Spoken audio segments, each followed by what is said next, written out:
नमस्कार दोस्तों, मैं अखिलेश मिश्रा आपके अपने एजुकेशनल यूट्यूब चैनल विद्यार्थी तक में स्वागत करता हूं। जय हिंद साथियों, कैसे हैं आप सभी। मैं अखिलेश मिश्रा एक बार फिर से आप सभी साथियों का आपके अपने यूट्यूब चैनल विद्यार्थी तक पे हार्दिक स्वागत करता हूं। साथियों, ये डेली हम लोगों की हिंदी की क्लास होती है, जो कि आप लोगों को UP TET, C TET and super TET के लिए पर डे आप लोगों को हिंदी की क्लास दोपहर में दी जा रही है। साथ ही साथ इसी चैनल पे आपके अपने यूट्यूब चैनल विद्यार्थी तक पे ही UP TET, C TET and super TET के पूरे सिलेबस को अच्छे से एनालिसिस करने के बाद आप लोगों को बाल विकास की भी क्लास दी जा रही है, जो कि सुबह आप लोगों को बाल विकास की क्लास दी जा चुकी है। साथ ही साथ उसके बाद आप लोगों को सामाजिक विज्ञान से संबंधित भी कुछ क्लासें यहाँ पे आप लोगों को दी जा रही है, जैसे कि हिस्ट्री और ज्योग्राफी की क्लास आपके ही अपने यूट्यूब चैनल विद्यार्थी तक पे चल रही है। हिंदी की आज 11वीं क्लास है, साथ ही साथ बाल विकास की भी आपकी 11वीं क्लास आप लोगों को सुबह ही दी जा चुकी। ठीक, क्लासों को आप लोग अच्छे से देखा करिए, क्लास शुरू से लेकर लास्ट तक देखा करिए, तभी चीज़ें अच्छे से दिमाग में सेट होंगी और समझ में आएंगी। ठीक, और अपने हाथ से लिखी हुई नोट्स भी आप अपने से खुद बनाया करिए। साथियों, हम लोग हिंदी में हिंदी व्याकरण पढ़ने का काम कर रहे हैं। हिंदी भाषा का विकास किस प्रकार से हुआ उसे हम लोग अच्छे से जाने और समझे। हिंदी भाषा का विकास किस प्रकार से हुआ उसे हम लोग अच्छे से जाने, समझे और देखें। साथ ही साथ अब हम लोग हिंदी व्याकरण को पढ़ने का काम कर रहे हैं। हिंदी व्याकरण में हम लोग संज्ञा, सर्वनाम, विशेषण को अच्छे से देखे, जाने, समझे और पढ़े। अब हम लोग क्रिया को पढ़ने का काम करेंगे। किसे? क्रिया को पढ़ेंगे हम लोग। क्रिया क्या होती है? आप लोग क्लास कैसी लग रही है, आप लोग अपनी प्रतिक्रिया जरूर दिया करिए। क्लास को पूरा देखा करिए और क्लास कैसी लगी आप सभी लोग अपनी प्रतिक्रिया जरूर दिया करिए। ठीक साथियों, क्रिया को हम लोग देखेंगे। तो साथियों, जिस शब्द से किसी कार्य के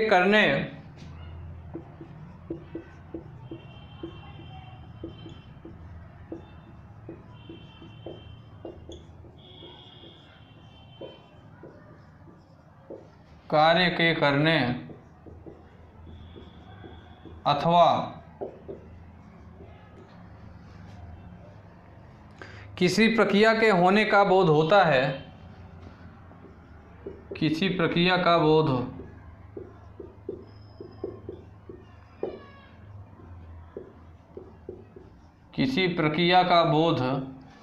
होता है, उसे ही हम लोग क्रिया कहते हैं। क्रिया किसे कहते हैं? जिस शब्द से किसी कार्य के करने अथवा किसी प्रक्रिया का बोध होता है, उसी को हम लोग क्रिया कहते हैं। जैसे अगर हम लोग बात करें साथियों कि राम क्रिकेट खेल रहा है, जैसे अगर बात करें राम क्रिकेट खेल रहा है, जैसे साथियों हम लोग बात करें कि राम क्रिकेट खेल रहा है। राम क्या है? यहाँ संज्ञा है। राम क्या है? संज्ञा। क्रिकेट भी क्या है? यहाँ संज्ञा है। और खेल रहा है, ये क्या है? राम क्या कर रहा है? राम क्रिकेट खेल रहा है। खेल रहा है जो है, यह राम की क्या हुई? क्रिया हुई। क्या हुई? यह राम की क्रिया हुई। राम क्रिकेट खेल रहा है। राम शब्द जो है यह भी संज्ञा, क्रिकेट जो है यह भी संज्ञा, लेकिन राम क्या कर रहा है? कौन सी क्रिया कर रहा है? तो खेल रहा है। तो खेल रहा शब्द जो है यहाँ पे वो क्रिया का काम कर रहा है, अर्थात राम क्या कर रहा है? राम खेल रहा है। जैसे अगर हम बात करें कि राधा सो रही है, पहला एग्जाम्पल। दूसरा हम कह दें कि राधा सो रही है।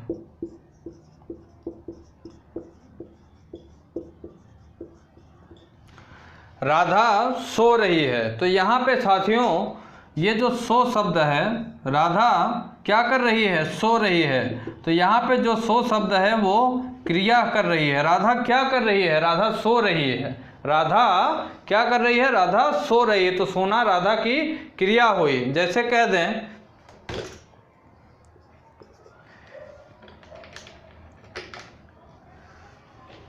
दें कि लड़के आम तोड़ रहे हैं। लड़के आम तोड़ रहे हैं। क्या कर रहे हैं? आम तोड़ रहे हैं। तो लड़के क्या कर रहे हैं? आम को तोड़ रहे हैं। क्या कर रहे हैं? लड़के क्या कर रहे हैं? आम को तोड़ रहे हैं। ठीक, तो ये तोड़ना जो हुई, ये क्या हुई? क्रिया हुई। तोड़ना जो हुआ यहाँ पे क्या हुआ? तो इसी की हम लोग परिभाषा। सबसे पहले जिस शब्द से किसी कार्य के करने, तो राम क्या कर रहा है? खेल रहा है। राम क्या कर रहा है? खेल रहा है। तो जिस शब्द से किसी कार्य के करने अथवा किसी प्रक्रिया का बोध होता है। यहाँ पे राधा क्या कर रही है? सो रही है। राधा क्या कर रही है? सो रही है। अगली बात यह है कि लड़के आम क्या कर रहे हैं? लड़के आम तोड़ रहे हैं। तो तोड़ना ही क्या हुआ? यहाँ क्रिया हुई। लड़कों की क्रिया ही यहाँ पे, तोड़ना ही लड़कों की क्रिया हुई। तो इस प्रकार से हम लोग इसकी डिफिनेशन अपने शब्दों में यह भी लिख सकते हैं कि वाक्य में जिस पद से काम किए जाने या कार्य के होने का बोध होता है उसे क्रिया कहते हैं। ठीक साथियों, क्या कहते हैं? वाक्य में जिस पद से काम के किए जाने अथवा कार्य के होने का बोध होता है उसी को हम लोग क्रिया कहते हैं। जैसे अगर उदाहरण की बात करें, तो खाना, पीना, सोना, गाना, हंसना, ये सारी क्या है? इत्यादि जो है ये सभी क्या हैं? ये सभी क्रियाएं हैं। पढ़ना, खेलना, दौड़ना, ठीक, ये सब क्या है? क्रियाएं हैं। ठीक साथियों,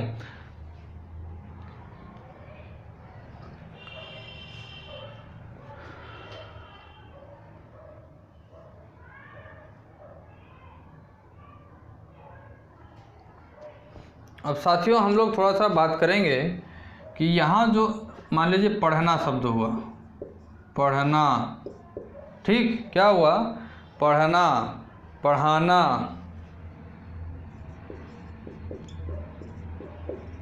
पढ़वाना, क्या हुआ?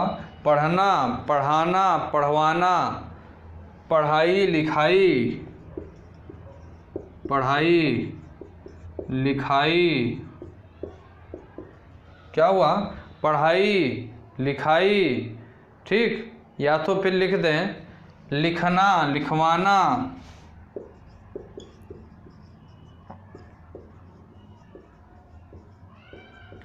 लिखना, लिखवाना। ठीक साथियों, तो यहाँ पे हम लोग देख रहे हैं साथियों कि जो क्रिया बन रही है, क्रिया हो रही है, ये धातु के साथ साथ प्रत्यय इसमें लग रहा है। धातु के साथ साथ प्रत्यय के जोड़ के बाद ही क्रिया का यहाँ निर्माण हो रहा है। किसके? धातु और प्रत्यय के मिलन के बाद यहाँ पे क्रिया का निर्माण हो रहा है। जैसे देखिए हम लोग बात करते हैं, जैसे हम लोग बात करें तो पढ़ना, जैसे हम लोग बात करें पढ़ना, तो साथियों यहाँ जो पढ़ है ये क्या है? प्रढ़ जो है ये क्या है? धातु है। और ना जो है, पढ़ में ना हुआ तो ये क्या हुआ? प्रत्यय, प्रत्यय। ठीक, जैसे अगर हम लोग बात करें साथियों पढ़वाना, पढ़वाना, तो ये पढ़ जो हुआ ये क्या है? धातु है। और वाना जो शब्द है यह क्या है? यह प्रत्यय है। क्या है? प्रत्यय। जैसे अगली बात करें हम लोग कि लिखवाना या लिखाई हम लोग लिखते हैं। क्या? लिखाई। क्या लिखेंगे? लिखाई। ठीक, तो लिख जो शब्द है यह क्या है? धातु है। लिख जो शब्द है यह धातु है और ई जो है यह प्रत्यय का काम कर रहा है। तो इसका मतलब हमें देखने को यह मिला, कुछ क्रिया का जो निर्माण हो रहा है वह धातु और प्रत्यय के मिलन से, धातु और प्रत्यय के मिलन से क्रिया का निर्माण हो रहा है। ठीक, क्रिया का निर्माण धातु और प्रत्यय के मिलन से हो रहा है। ठीक, तो यहाँ पे साथियों हम लोग जैसे अगर हम बात करें यहाँ तो पढ़ प्लस ना बराबर पढ़ाना या पढ़ना। ठीक, जैसे अगर अगली बात करें दूसरा, तो लिख प्लस ना, लिख प्लस ना अर्थात लिखना। इस तरीके के जो शब्द हैं वो धातु प्लस प्रत्यय के मिलन से बन रहे हैं। तो हम लोग साथियों धातु की बात करेंगे। किसकी बात? धातु की बात करेंगे। धातु देख लेते हैं क्या होता है।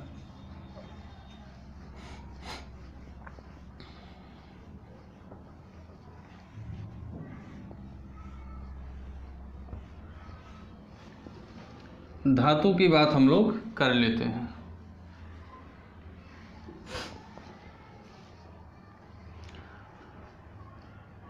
साथियों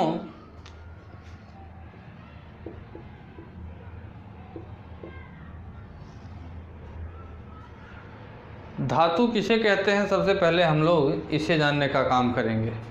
क्रिया का वह मूल रूप जिसमें प्रत्यय आदि लगाने से क्रिया का वह मूल रूप जिसमें क्रिया का वह मूल रूप जिसमें प्रत्यय आदि लगाने से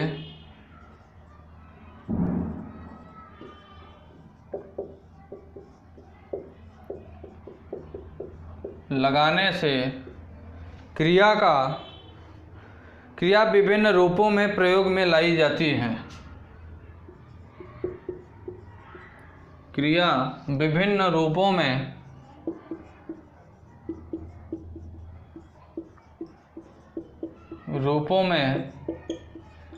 प्रयोग में लाई जाती है।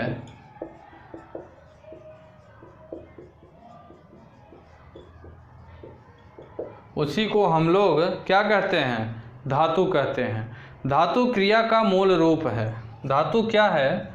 धातु क्रिया का मूल रूप है।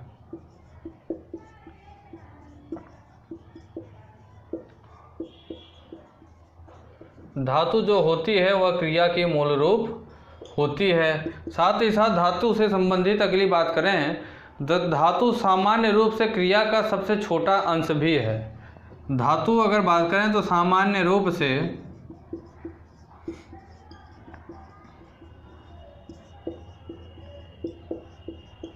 क्रिया का सबसे छोटा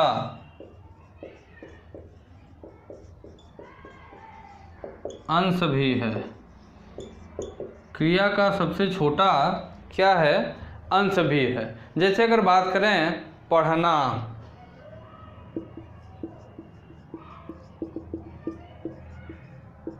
पढ़ना, पढ़वाना इत्यादि जो है, यह यहाँ पढ़ जो है यह क्या है? धातु है। यहाँ भी पढ़ क्या है? धातु। ना जो है यह प्रत्यय, वाना क्या है? प्रत्यय। ठीक, ये जो है साथियों धातु की बात हम लोग यहाँ पे कर रहे हैं। किसकी बात कर रहे हैं? धातु की बात कर रहे हैं। अब साथियों अगर बात करें तो धातु के दो भेद होते हैं। किसके? धातु के दो भेद भी होते हैं।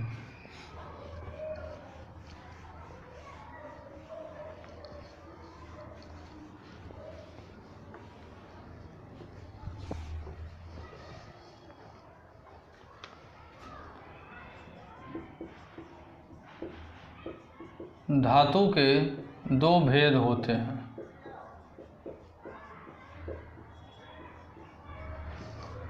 धातु के कितने भेद होते हैं साथियों? धातु के दो भेद होते हैं। कौन कौन से?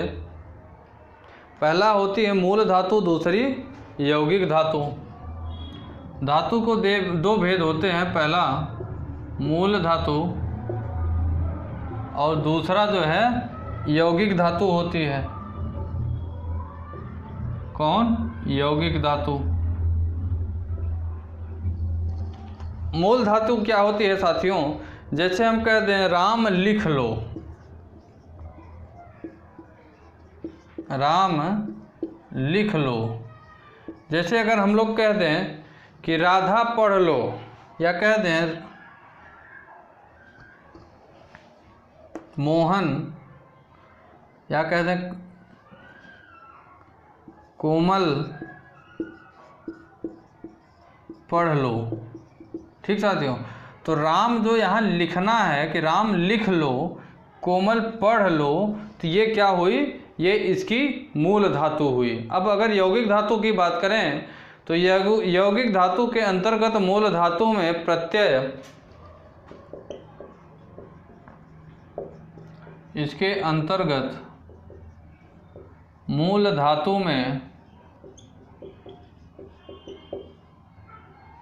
प्रत्यय आदि, मूल धातु में प्रत्यय आदि लगाकर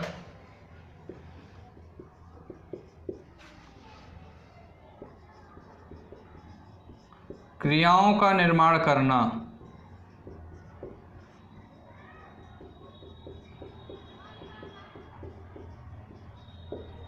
करना, ही यौगिक धातु कहलाता है। जैसे अगर बात करें उदाहरण की, तो यहाँ हुआ पढ़, ठीक, इसमें ना वर्ड जोड़ दिए तो क्या हुआ, पढ़ना। जैसे अगर अगली बात करें सो में ना वर्ड बोल दिए तो क्या हुआ, सोना। ठीक, इसी तरह से अगर बात करें तो लिख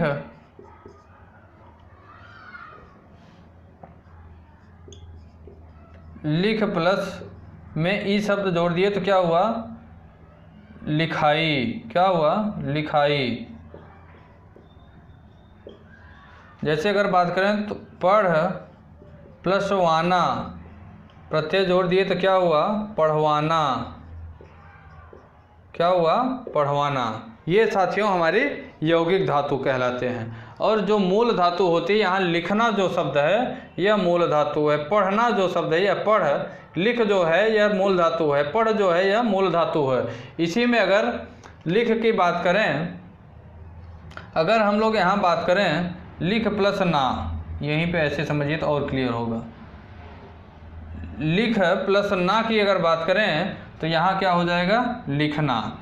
ये लिख यहाँ मूल धातु है, यहाँ लिख में प्रत्यय जोड़ दिए तो लिखना यौगिक धातु हो गई। इसी तरीके से पढ़ में वाना प्रत्यय जोड़ दिए तो पढ़वाना यहाँ यौगिक धातु हो गई। ठीक, इसको हम लोग पढ़ लिए। अब साथियों हम लोग बात करें यौगिक धातु के आधार पर धातु निम्न प्रकार की होती है।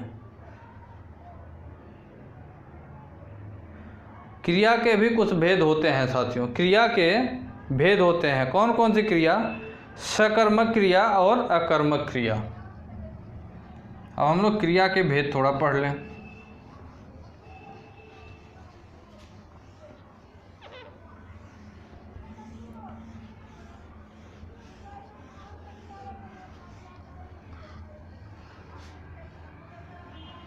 क्रिया के भेद पढ़ेंगे हम लोग।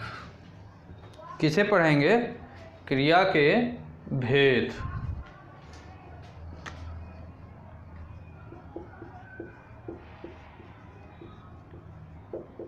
के दो भेद होते हैं। पहला होता है सकर्मक, दूसरा होता है अकर्मक। दूसरा होता है यहाँ अकर्मक। अब साथियों अगर बात करें तो सकर्मक कौन सी क्रिया होती है, जब क्रिया को कर्ता को छोड़कर कर्म की आवश्यकता होती है। जब क्रिया को कर्ता को छोड़कर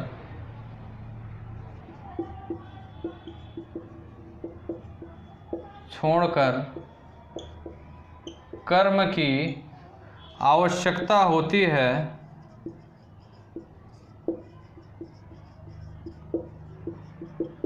तो वह सकर्मक क्रिया होती है।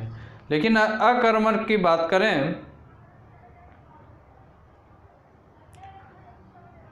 किसकी बात करें साथियों, अकर्मक की, तो जब क्रिया को कर्म की आवश्यकता नहीं होती, जब क्रिया को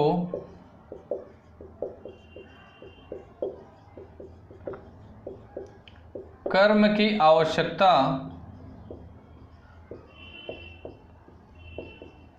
नहीं होती है तो वहाँ अकर्मक क्रिया होती है। कौन होती है? अकर्मक क्रिया होती है। अब साथियों हम लोग सकर्मक क्रिया की बात करेंगे। सकर्मक क्रिया की अगर बात करें तो मोनू खाना खाता है। जैसे अगर बात करें हम लोग सकर्मक क्रिया की, मोनू खाना खाता है। मोनू खाना क्या खाता है? खाना क्या करता है? खाता है। ठीक, मोनू क्या करता है? खाना खाता है। और अगर जैसे बात करें तो राधा गीत गाती है। और अगर बात करें तो राधा गीत गाती है। सकर्मक की परिभाषा कि जब क्रिया को कर्ता को छोड़कर, जब क्रिया को कर्ता को छोड़कर कर्म की आवश्यकता होती है तो उसी को हम लोग सकर्मक। तो मोनू जो है, मोनू खाना क्या करता है? खाता है। मोनू खाना खाता है। राधा गीत गाती है। राधा गीत क्या करती है? गाती है। राधा गीत क्या करती है? गाती है। तो ये जो है क्रिया, खाना जो हुआ ये क्या हुआ? क्रिया हुई। खाना जो है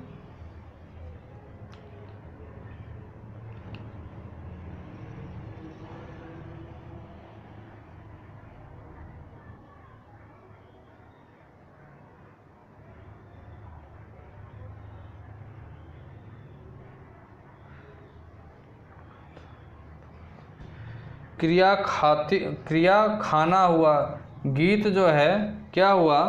कहाँ? सॉरी, यहाँ गाती है जो शब्द है क्या है? गाती शब्द जो है यह क्रिया है।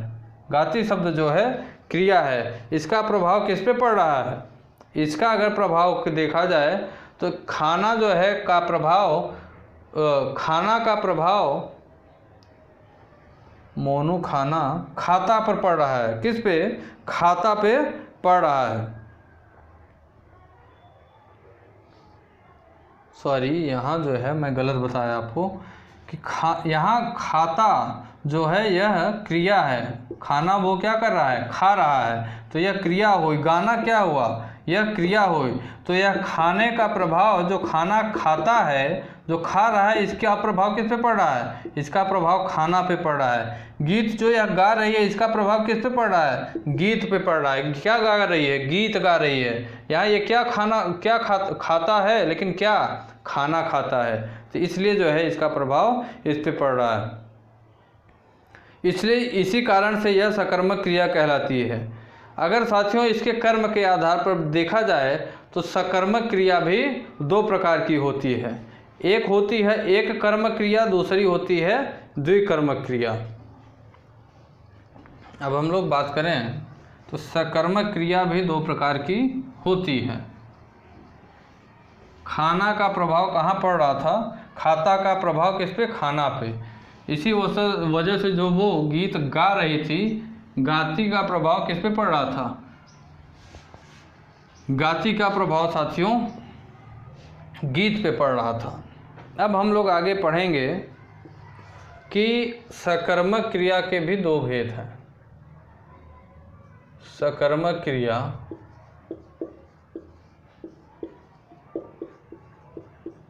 दो प्रकार की होती है।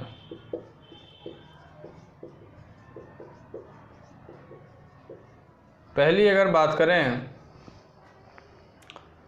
अगर पहले बात करें तो एक कर्मक क्रिया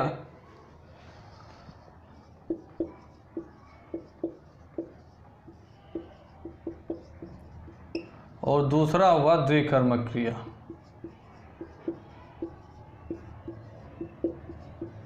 द्विकर्मक क्रिया, सकर्मक क्रिया भी दो प्रकार की होती है। पहली जो हुई एक कर्मक क्रिया, दूसरी द्विकर्मक क्रिया। तो सबसे पहले हम लोग एक कर्मक क्रिया को पढ़ने का काम करते हैं। किसे पढ़ेंगे? एक कर्मक क्रिया की। साथियों जिस क्रिया में कर्म एक ही होता है उसे एक कर्मक क्रिया कहते हैं। जिस क्रिया में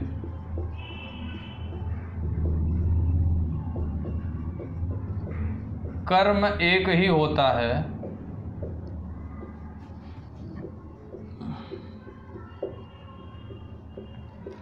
उसे एक कर्मक क्रिया कहते हैं। क्या कहते हैं? एक कर्मक क्रिया। जैसे अगर बात करें तो शिखा स्कूल जाती है, जैसे शिखा स्कूल जाती है, शिखा स्कूल जाती है। साथ ही साथ अगर दूसरे एग्जाम्पल की बात करें साथियों, तो रमेश किताब पढ़ता है, रमेश किताब पढ़ता है।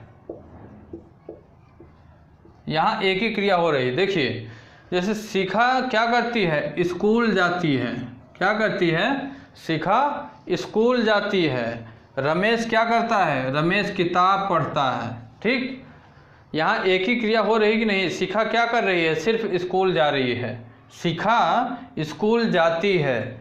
दूसरी बात यहाँ हुई क्या कि रमेश क्या कर रहा है? एक क्रिया हो रही है। कौन सी क्रिया? रमेश किताब पढ़ता है, रमेश किताब पढ़ता है। ठीक साथियों, इन दोनों वाक्यों में किताब तथा स्कूल कर्म है।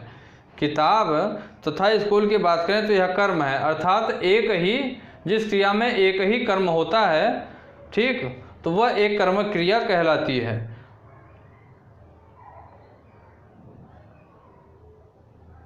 अब अगर हम लोग साथियों द्विकर्मक क्रिया की बात करें, किसकी? द्विकर्मक।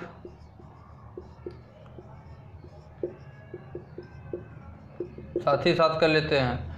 तो द्विकर्मक क्रिया साथियों, तो जिस क्रिया जिसमें दो कर्म होते हैं उसे द्विकर्मक क्रिया। जिस क्रिया में दो कर्म होते हैं,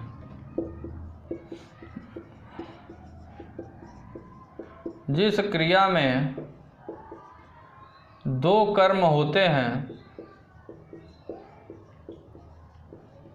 उसी को हम लोग द्विकर्मक क्रिया कहते हैं। जैसे अगर एग्जाम्पल की बात करें साथियों, किसकी बात करें एग्जाम्पल की, तो रेखा ने शिक्षा को पुस्तक दी। यह लिख लें कि शिखा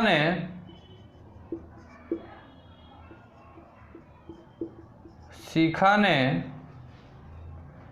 राधा को पुस्तक दी। अगले अगर एग्जाम्पल की बात करें, राजू ने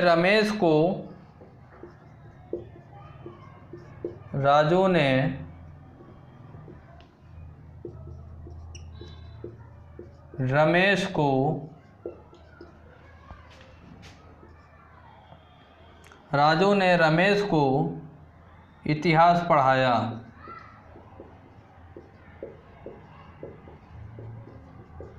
देखिए, यहाँ जिस क्रिया में दो कर्म हो, तो शिखा क्या कर रही है? शिखा ने राधा को, किसे? राधा को पुस्तक दे रही है। शिखा क्या कर रही है? दो काम कर रही है। क्या कर रही है? शिखा जो है वो राधा को पुस्तक दे रही है। क्या कर रही है? शिखा राधा को पुस्तक दे रही है। ठीक साथियों, अगली बात अगर करें तो राजू क्या कर रहा है? रमेश को इतिहास पढ़ा रहा है। दो काम कर रहा है कि नहीं? राजू जो कर रहा है वो एक तो रमेश को क्या कर रहा है? इतिहास पढ़ा रहा है। राजू अकेले दो काम कर रहा है कि राजू रमेश को इतिहास पढ़ाने का काम कर रहा है। क्या कर रहा है? राजू रमेश को इतिहास पढ़ाने का काम कर रहा है। साथ ही साथ शिखा जो है, शिखा राधा को पुस्तक दे रही है।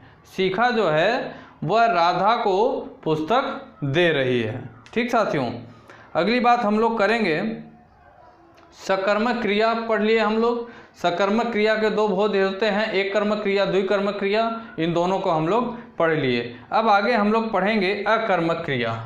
किसे पढ़ेंगे? अकर्मक क्रिया पढ़ेंगे।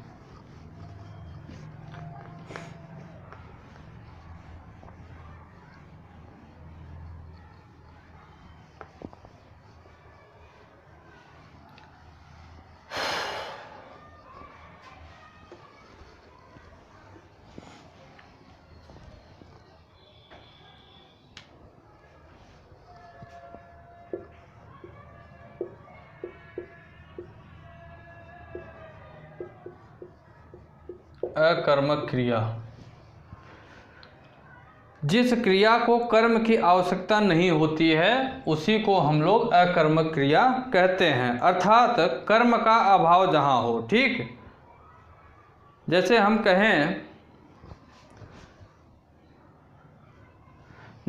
कहें जिस क्रिया में कर्म की आवश्यकता नहीं होती है, इसे हम लोग लिखे थे, फिर से लिख दे रहे हैं।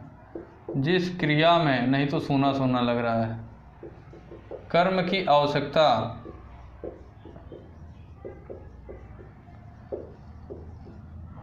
जिस क्रिया में कर्म की आवश्यकता नहीं पड़ती, अर्थात कर्म का अभाव होता है, उसी को हम लोग अकर्मक क्रिया कहते हैं। जैसे बात करें तो राधा पढ़ती है, राधा पढ़ती है।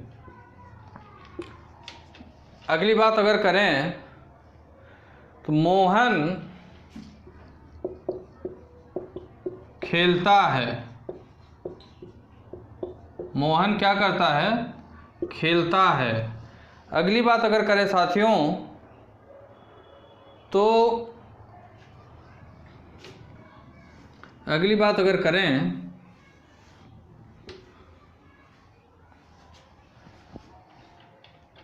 लिख दें श्याम हंसता है। श्याम हंसता है। देखिए यहाँ कर्म की बात की जा रही है। अकर्मक क्रिया हम लोग पढ़ रहे हैं कि जिस क्रिया में कर्म की आवश्यकता नहीं पड़ती, अर्थात कर्म का अभाव होता है, उसी को हम लोग अकर्मक क्रिया कहते हैं। जैसे राधा क्या करती है? पढ़ती है। राधा क्या पढ़ रही है ये हम लोगों की जानकारी में नहीं है। हिंदी पढ़ रही है, हिस्ट्री पढ़ रही है, ज्योग्राफी पढ़ रही है, रीजनिंग पढ़ रही है, मैथ पढ़ रही है, साइकोलॉजी पढ़ रही है, या तो फिर पॉलिटी पढ़ रही है, क्या पढ़ रही है इसकी जानकारी हमें नहीं है। बस इतना है कि राधा पढ़ रही है। राधा क्या कर रही है? राधा पढ़ रही है। ठीक, राधा क्या कर रही है? राधा पढ़ रही है। अगली बात करें जैसे कि मोहन खेलता है। मोहन क्या करता है? मोहन खेलता है। अब साथियों मोहन के अगर खेलने की बात करें तो मोहन क्या खेल रहा है? क्रिकेट खेल रहा है, हॉकी खेल रहा है, फुटबॉल खेल रहा है, लूडो खेल रहा है, शतरंज खेल रहा है और मैच खेल रहा है, पता नहीं क्या खेल रहा है, लेकिन मोहन खेल रहा है। सिर्फ हमें इतनी जानकारी है कि मोहन खेल रहा है, लेकिन क्या खेल रहा है इसकी जानकारी हमें नहीं है। इसी प्रकार से श्याम हंसता है, इसकी भी बात है। ये हमारी हुई अकर्मक क्रिया। कुछ जो है साथियों हम लोग यहाँ पे पढ़ेंगे अकर्मक से सकर्मक में किस प्रकार से परिवर्तन किया जाता है।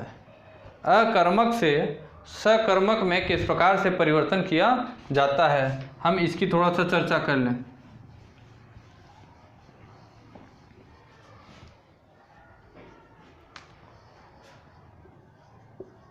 अकर्मक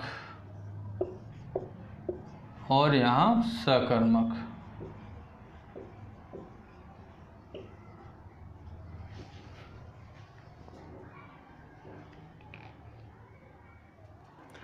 अकर्मक में अकर्मक से सकर्मक किस प्रकार से परिवर्तित होता है, हम लोग इसकी चर्चा करेंगे। जैसे हम लोग कह लें साथियों कि बढ़ना, क्या हुआ?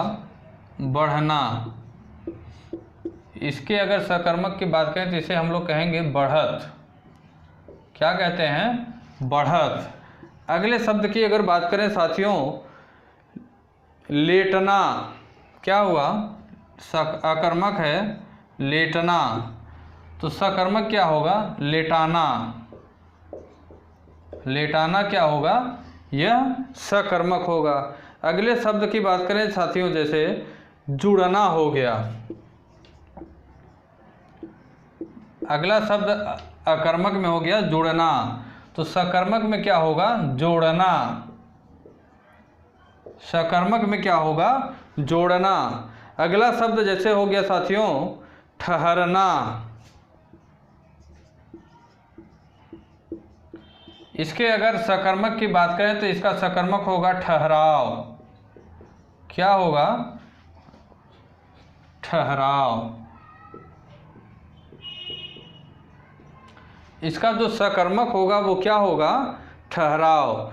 अगली बात करें अगर साथियों, टूटना, अकर्मक क्या है, टूटना। और अगर सकर्मक की बात करें तो इसका होगा तोड़ना। क्या होगा, तोड़ना। अगले अगर अकर्मक शब्द की बात करें तो उजड़ना होगा।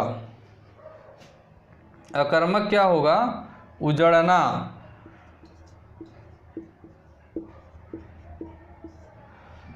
सकर्मक का क्या होगा, उजड़ना का सकर्मक क्या होगा, उजाड़ना। उजाड़ना सकर्मक होगा। क्या होगा, सकर्मक। साथ ही साथ अगले अकर्मक की बात करें तो होगा हंसना।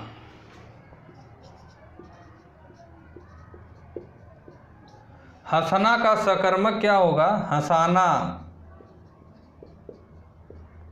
हंसाना क्या होगा, ये सकर्मक होगा।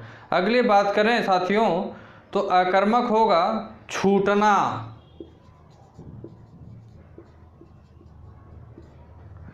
और छूटना के अगर सकर्मक की बात करें तो इसका सकर्मक हो जाएगा छोड़ना। क्या होगा, छोड़ना। साथियों कुछ हम लोग अकर्मक से सकर्मक शब्दों को किस प्रकार से बदला जाता है इसकी हम लोग जानकारी कर रहे हैं, बात कर रहे हैं। तो साथियों बढ़त एक अकर्मक शब्द है। बढ़क एक अकर्मक शब्द है। इसके अगर सकर्मक की बात करें तो बढ़त इसका सकर्मक होगा। लेटना एक अकर्मक शब्द है और लेटाना एक सकर्मक शब्द है। ठीक, जुड़ना एक अकर्मक शब्द है, जोड़ना एक सकर्मक शब्द है। ठहरना एक अकर्मक शब्द है, ठहराव जो है, ठहराव जो होगा यह सकर्मक शब्द होगा। टूटना जो है अकर्मक शब्द है लेकिन तोड़ना जो है यह सकर्मक है, अर्थात तोड़ा जा रहा है। उजड़ना एक अकर्मक शब्द है लेकिन उजाड़ना सकर्मक शब्द है। हंसना जो है अकर्मक शब्द है लेकिन हंसाना जो है वह सकर्मक शब्द है। टूटना जो होता है यह अकर्मक शब्द होता है लेकिन छूटना जो होता है यह अकर्मक वर्ड होता है लेकिन छोड़ना जो होता है वह सकर्मक शब्द होता है। साथियों कुछ शब्दों को हम लोग देखें जिसे हम लोग अकर्मक से सकर्मक उस अकर्मक से सकर्मक में बदले। अब साथियों कुछ क्रियाओं को हम लोगों को और पढ़ना है। ठीक, संरचना की दृष्टि से कुछ क्रिया के भेद की बात करें तो संरचना की दृष्टि से क्रिया चार प्रकार की होती है।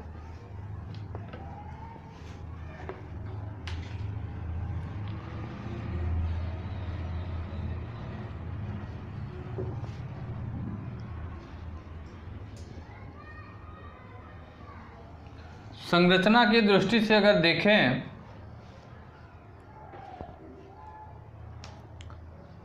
तो क्रिया चार प्रकार की होती है।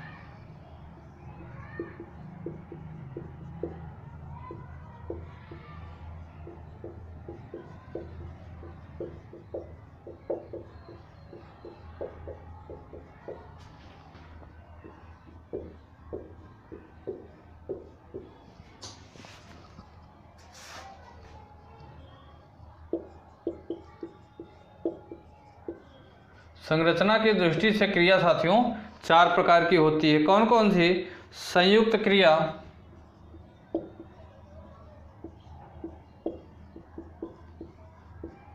दूसरा हुआ प्रेरणार्थक क्रिया। कौन सी?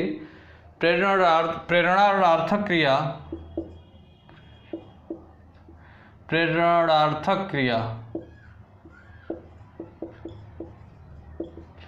प्रेरणार्थक क्रिया। और तीसरा जो होता है वह नाम धातु क्रिया होती है। कौन सी? नाम धातु क्रिया। और चौथा जो होता है वह कौन सी होती है? पूर्वकालिक क्रिया, पूर्वकालिक क्रिया। संरचना की दृष्टि से देखा जाए साथियों तो क्रिया चार प्रकार की होती है। कौन कौन सी? संयुक्त क्रिया, प्रेरणार्थक क्रिया, नाम धातु क्रिया और पूर्वकालिक क्रिया। कौन सी? पूर्वकालिक क्रिया। ठीक साथियों, पूर्वकालिक क्रिया होती है।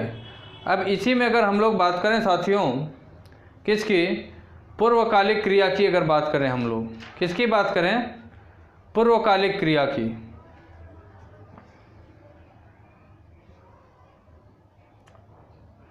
सबसे पहले साथियों हम लोग संयुक्त क्रिया की चर्चा करेंगे। किसकी, संयुक्त क्रिया की चर्चा करेंगे।